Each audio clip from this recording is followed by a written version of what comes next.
Hello everybody, it's the Historical Gamer once again, and today we are returning to War in the Pacific, Admirals Edition, after, well, it's been over a month since our last episode on the channel. In today's episode, we are going to be looking at, like 5 days, I think, worth of replays. We've got June 20th through June 24th of replays available here. Some of the days, a bit more happens. Some of the days things are a little bit quieter, but we'll definitely show you what's been going on as I've been playing sort of behind the scenes, and then also talk about strategy, because I have finally, anyway, made up my mind about the first major offensive of the war, as well as some ancillary and supporting moves to go along with it. So you can see here the June 20th turn is starting pretty quiet, no activity at night. We got a little bit of a sub, we spotted a sub, I guess, near Rangoon, but it didn't end up attacking us. And we're into the recon phase here for this particular turn. But so far, anyway, pretty quiet. We've got some stuff happening. I know for a fact there's one big thing. I'm trying to remember, honestly, a few turns back, like, some of what has happened. Because it's been like a month and a half since we've shown this on the channel here. But we've got some stuff going on in China. We'll show kind of what we're looking at there. We've also got some sort of operations planned for elsewhere in the South Pacific. And then we're in the process of having our shipping withdraw from our sort of brief ambush that we had of some Japanese bombers over some islands in the Indian Ocean. This turn, actually, Evoken had our opponent sent me a turn save. He was like, come back here! Where I think he was hoping my carriers would come back so he could potentially engage them. But, yeah.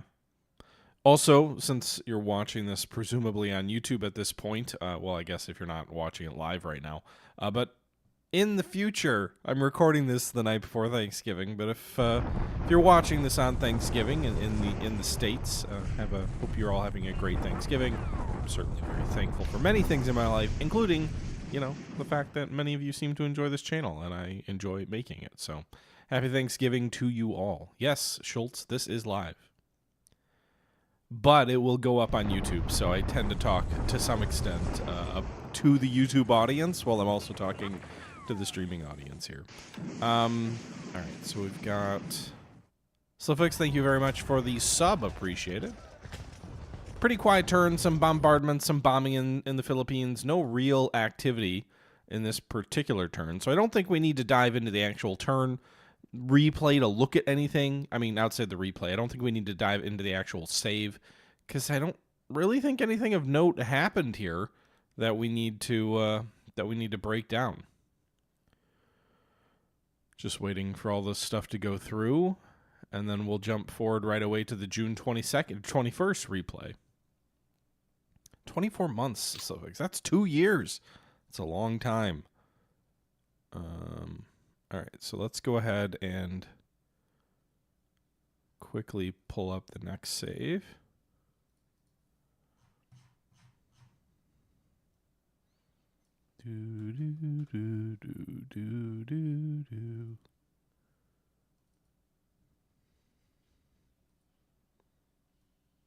So that was June 20th. The next save will be June 21st.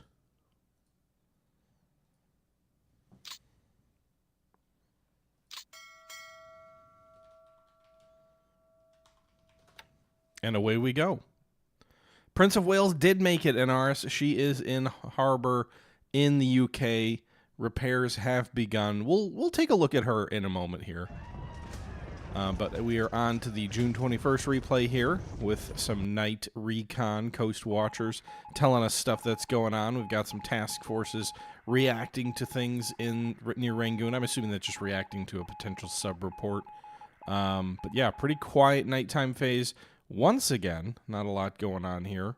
Hopefully we'll have some more interesting stuff to show soon. I know it's been a little bit of a lull as Evoken has kind of gotten up to speed over the last month of gameplay or so, trying to get things as he likes it.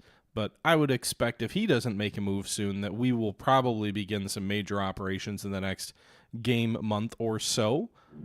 but we'll see. So nothing going in the naval phases for day or night for this particular turn. Basically just moving right into the air operation phase for June 21st. Interestingly enough, no submarine activity on either side. Last turn we at least saw some subs off of Rangoon, and very limited naval aviation or anything else going on. Just a lot of recon, but no real flights here. Continued bombing in Clark Field, as we would kind of come to expect. I'm wondering if he's ever actually going to attack there, or if he's just going to use that as a, perpetual training ground for his troops. I don't know. I mean, the victory points are relevant, but he's so far away from an auto victory right now that, what's the actual benefit of having an objective sooner rather than having, a built-in bomb target for your pilots, I guess. But another pretty quiet turn. Bombardment attack at Clark Field, so again, still no major action there. Shock attack near Tavoy, so we did move a brigade down from Mole Mine in Burma down the coast to try and retake Tavoy from the Japanese, try to catch him off guard. So again, this was a single brigade of troops. It was, what unit was it anyway? It was the 46th Indian Brigade against the 91st Japanese Army Air Force construction battalion here. So we've got voice is drowned out by, okay, one sec. Hopefully that helps a bit. So we've got the 372 casualties here for the Japanese, and then several destroyed squads, most of them non-combatant. It's a construction unit, but nonetheless, every squad you destroy does influence your victory points. So pretty badly wrecked up a Japanese battalion of construction folks.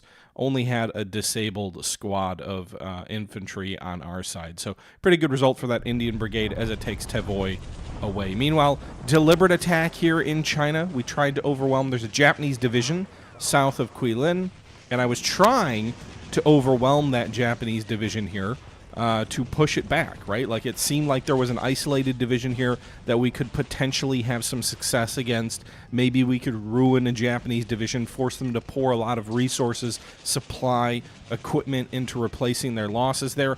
Unfortunately, I did not bring enough to the party there. We brought 1,700 assault value for these Chinese troops, which was 46,000 Chinese soldiers, 153 guns, 0 vehicles, because the units are not very well equipped, against the Japanese defenders of 12,625 soldiers, 110 guns, heavier guns. Most of ours are mortars, many of theirs are artillery, and then 42 vehicles.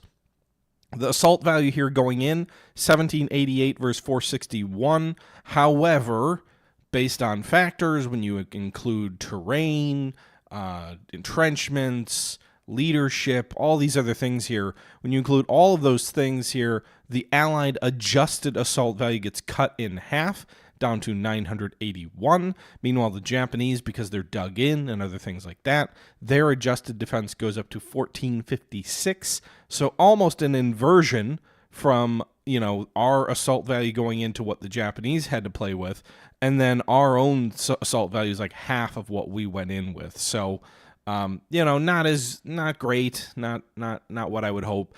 Fortunately, it wasn't too disastrous of an assault odd. Like, we didn't get like 1 to 4 or 1 to 10 or anything like that. It was 1 to 2, which is, I guess, okay. The Japanese still took a fair amount of damage, 233 soldiers, 24 combat squads disabled, which is a relevant statistic. On our end, much worse, 2,600 soldiers lost as casualties, 10 squads destroyed, 288 disabled. That's basically losing a division worth of squads, at least temporarily. Only a few units destroyed, but a large number disabled there for that large-scale attack. So I guess that's sort of the first big thing in this particular episode that we've got going on here, is this assault, which only failed by a little bit, right? Like, if these numbers had closed by like 300 or so, then we probably would have gotten a 1-to-1.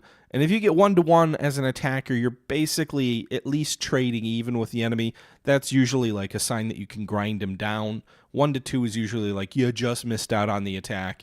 So, it was close, I guess I would say, as opposed to, you know, what I would have liked. But nonetheless, a fair amount of troops disabled. We do have, I think, a decent amount of supply there to get some of those soldiers recovered a bit. But we'll see, you know, how things go in the next fight. I assume that means our assault value dropped from about 1,700 to about 1,400. But we'll take a quick look at that here. I'm not going to dive too far into this replay, but I do want to look at those units and see where we're at assault value-wise after that attack. That's the big thing for this turn, though. So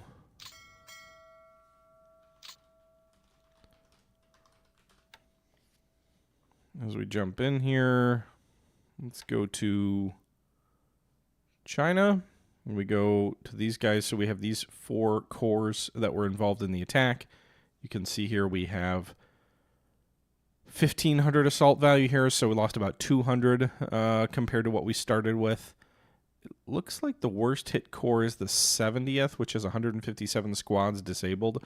I don't know what their disabled figures were before, but nobody else really has a large number of disabled squads here, so they're kind of the worst off. Maybe it makes sense to pull them back to Guilin or another Chinese city there to go ahead and try and get some replacements there, but that's kind of the big thing this particular turn. Looks like got 72,000 supplies in Rangoon.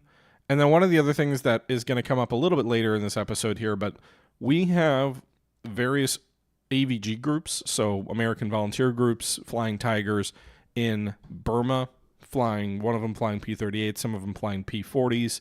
They're very good pilots. Pappy Boyington is the leader of this group, Major Pappy Boyington.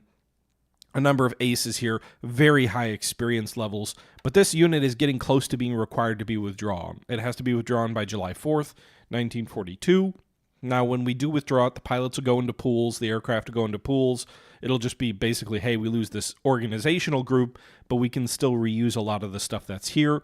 But that is getting close, so that's something to factor in. It will mean that we'll reduce the number of squadrons we have available for combat in and around Rangoon.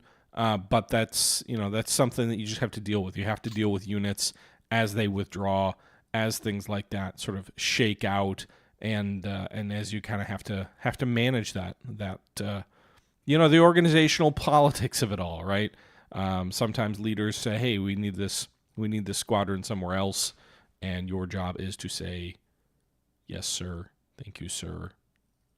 I will do whatever you tell me to do, sir," I suppose. In any event, that's going to do it for that turn. So let's go ahead and jump forward to the June 22nd turn as we're making our way through this particular set of turns I've already played. So let's go to combat save here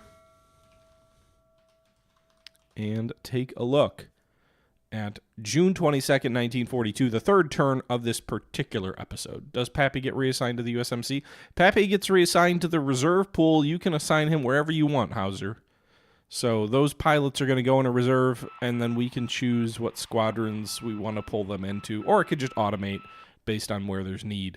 But in theory, yes, I'm not sure if the game will automatically throw him into a newly raised squadron as like a commander. I think commanders are automatically assigned, but I'd have to take a deeper look on that. Okay, so we're into the June 22nd turn. We're not going to attack in China again this turn. I did gave my troops some time off again. The results were not as favorable as I would have liked. We didn't get a high enough ratio there to have a favorable outcome, so they got relatively stronger than us.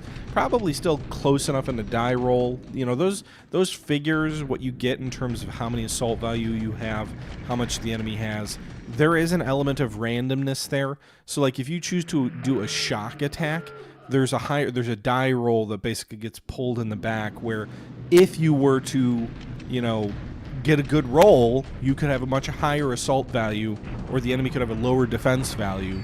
So like it's all based on, there's RNG kind of in the background there. Now, obviously, the more you have, the better, the better the odds that you get a good result. Even if you get a bad roll, if you've got enough units, you're going to overwhelm them. if you do a shock attack, the die roll has more variance, so you can get a higher outcome, but you can also get a way worse outcome. And shock attacks can be much bloodier if you fail. So it's kind of high risk, high reward. Whereas deliberate attacks tend to be lower risk of devastation for your troops, also lower risk that you devastate the enemy. So that's kind of something to keep in mind here. But pretty quiet turn here on June 22nd. I don't see a lot going on right now. Looks like the turn is pretty much over. There's a bombardment attack at Clark Field, because of course there always is. Pretty much, anyway. And I think that's about it. We've got some airfields expanding, fortifications expanding, logistical stuff. But I think that's about it. So no reason to jump into this particular turn either. We will load up the next replay here in just a second.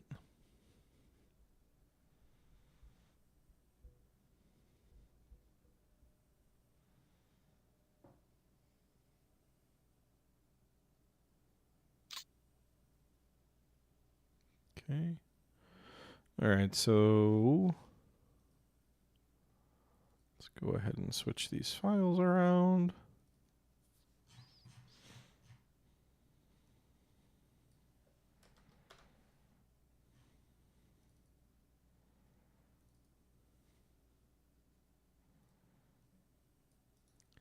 Here we go. All right. Oh, I'm closing that every single time. All right, let's see what the June 23rd replay has in store for us. Reminder, we have until the 25th of orders. We've got one more replay, so basically the next one will be the 24th replay, and then we'll have 25th orders, and we'll talk about some strategy that we're planning to implement. Let me know if the audio is a little bit better over the gameplay, too. I turned up my mic, and I also turned down the gameplay by a few decibels. Apparently, a minesweeper of ours sank. I don't know how. I don't know if it ran out of fuel and got too much systems damage, or if it I don't know. Maybe it ran into a mine. I'm not really sure. First ship we've lost in a little while.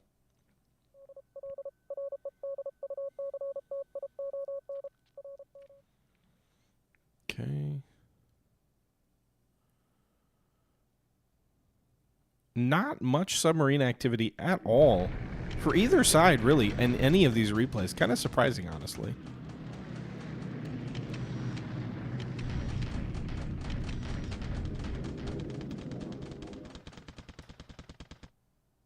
Okay. We've got some stuff, some ASW airstrikes, but no...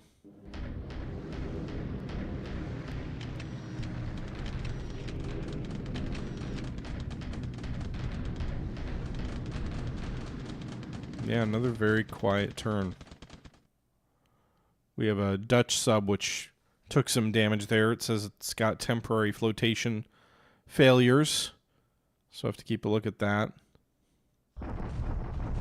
Another bombardment attack at Clark.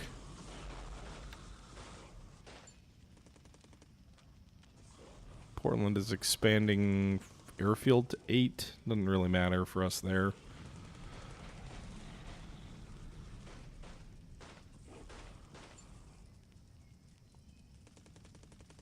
Okay, so we got one more replay, I guess. Hopefully we get a little bit more activity on this next replay.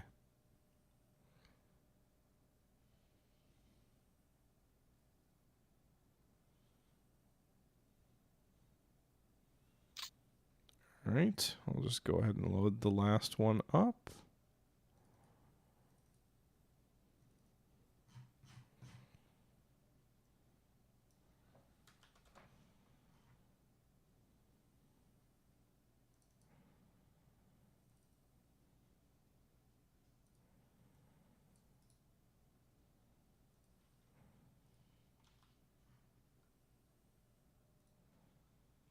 Okay, here we go.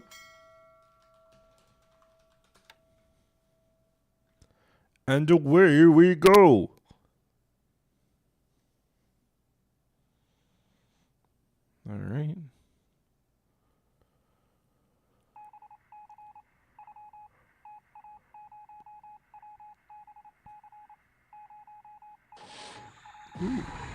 Mark 10 torpedoes! Fuel cargo burning. Escorts hunting for sub, dropping depth charges, but we put 2 torpedoes into a Japanese fleet oiler there. Good result. Oh, S-22 took a direct hit. Side penetrated. So that's a heavy damage hit. Some of these others are near misses, which does some damage and still counts as like a hit in the, you know, in the counting of hits on this screen. Doesn't say heavy damage for S-42, so that's nice. But you can see here we put 2 torpedoes into the side of the AO SATA, which is a... I put it in my Discord. I'm trying to remember what what the actual ship is. The SATA is a... I'm having trouble reading this, but I think it how do you pronounce it? Shiratoko class fleet oiler. I know it has a capacity of I think 8,000 fuel, so it's not the largest fleet oiler, but it is still a pretty good size oiler. It was made in 1920. It's a little bit slower. I believe it's got like a 13 knot speed. So it's not going to be, you know, necessarily keeping up with the carriers. Still, Japan does not have fleet oilers to spare. 2 Mark 10 torpedoes into the side of a fully laden fleet oiler. I'm assuming that thing is burning, and so that probably is going to sink without too much risk there. But yeah, it was up near Tulagi, so we know we had some intel that the Japanese were congregating some vessels near Tulagi. So I sent a USS boat there, the old World War I, whatever, or interwar kind of junky old torpedoes or old submarines. The good thing with the American S-boats in this game, though, is at this point in the war, we're still dealing with the Mark 14 being absolute shit. But the S-boats carry the Mark 10, which is an old steam torpedo and does not have the same reliability penalties that the Mark 14 does. So good result there.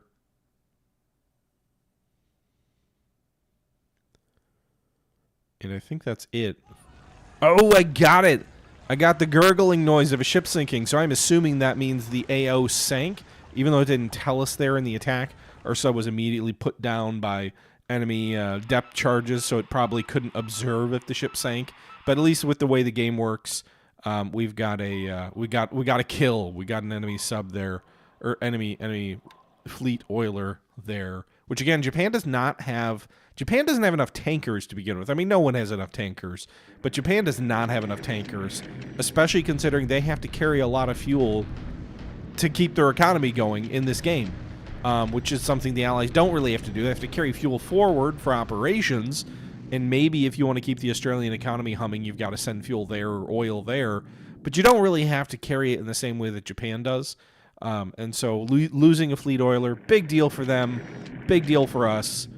Even if the sub was sunk, it would be a better trade. A fleet oiler is worth more to Japan than a old S-boat is to the U.S. But I think the sub survived too, at least so far. So we'll have to take a look at that. But yeah, good result. It's weird. It's like one of those games where it's like, oh great, you sank one ship. How big of a deal is that? It's a big deal. Like, not like, obviously not war changing, but like, Japan doesn't produce enough tankers. It doesn't produce enough oilers. Every single one you get is a meaningful loss for them, even if they can compensate with the loss of 1 or 2 or even 4.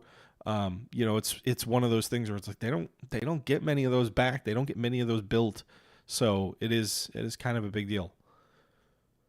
I would guess it's in the 20 to 30 victory points, although I did look at the database and it doesn't tell me that. Whereas I'm guessing the S-boat is probably like 7 or 8 victory points worth.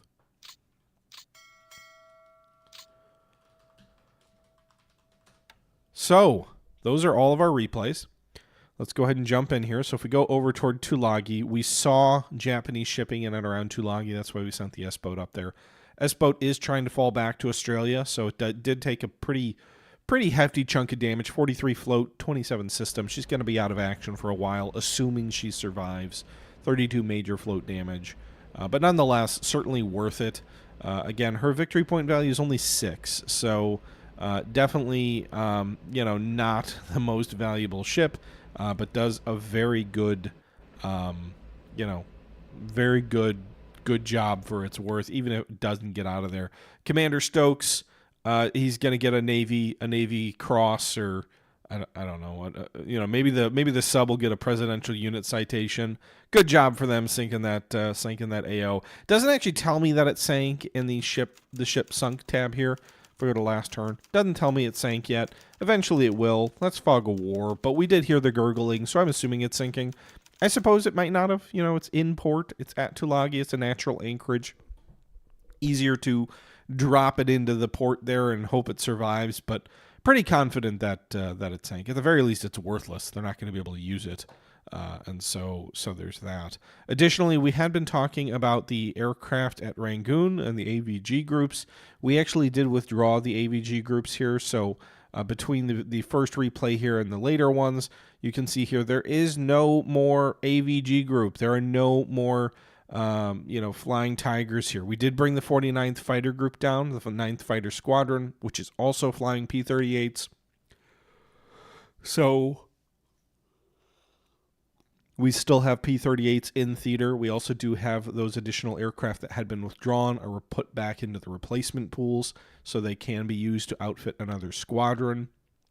And then we are going to bring in some crack pilots into this group while we also try and kind of bring some of the lower experienced pilots up in terms of their training here.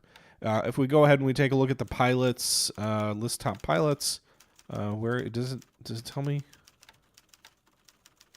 If we go to the top of the list of these pilots here, I don't know, he's not here. I saw Boyington a minute ago. Maybe I'm just blind.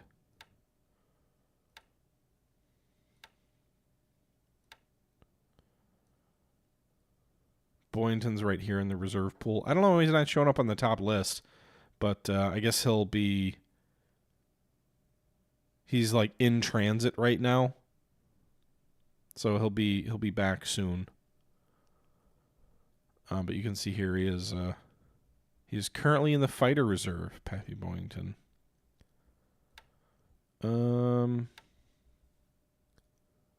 Aircraft losses. I don't think we really saw much air activity last turn. Actually, no aircraft lost by either side. Japan flew 5,000 sorties. That seems like a lot. And then I am also making a play in China. So I had told you guys, we've got some plans. We do. The 66 Chinese Corps, 660 assault value in this unit. Just by this one unit. She's moving southwest. It'll take about 2 more days for her to get down here, where we attacked this Japanese division and didn't have much success.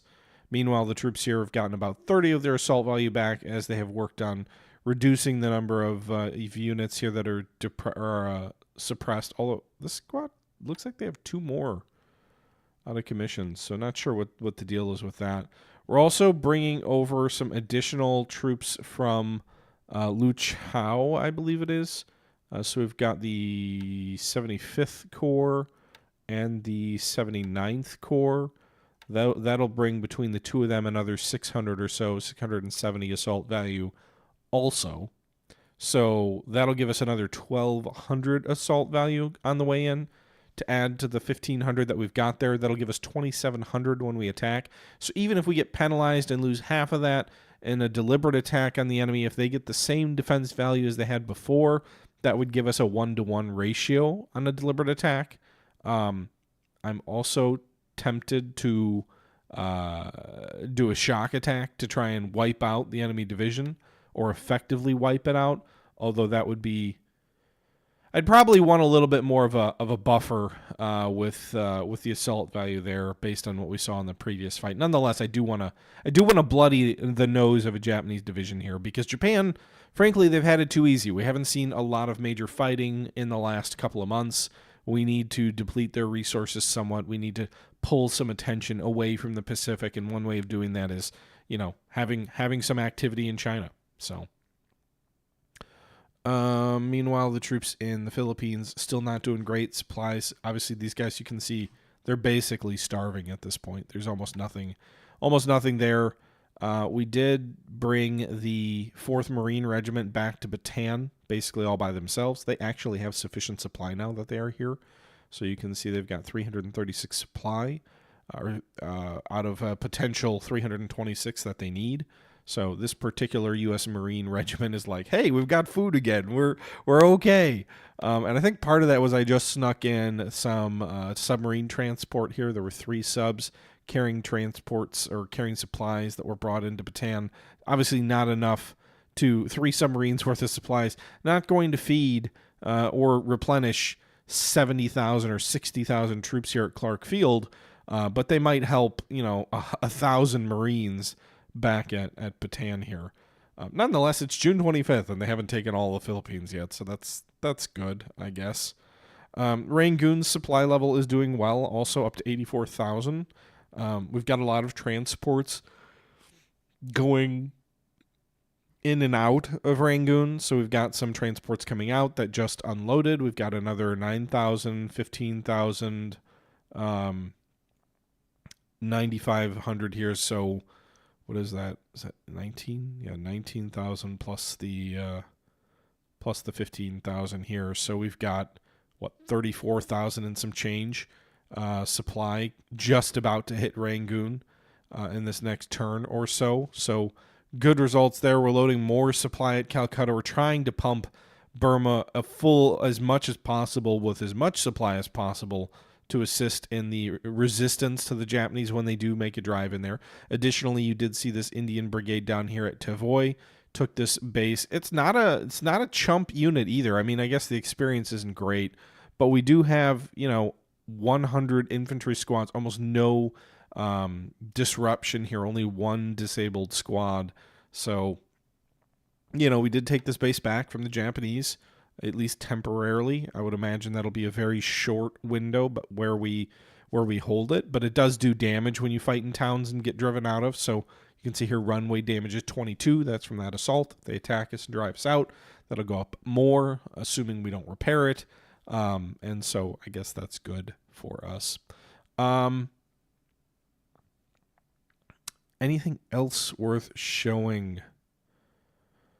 Well, I guess we were talking about like the main strategy here, and I don't want to give away too much, but I'm going to give away too much here from an OPSEC point of view.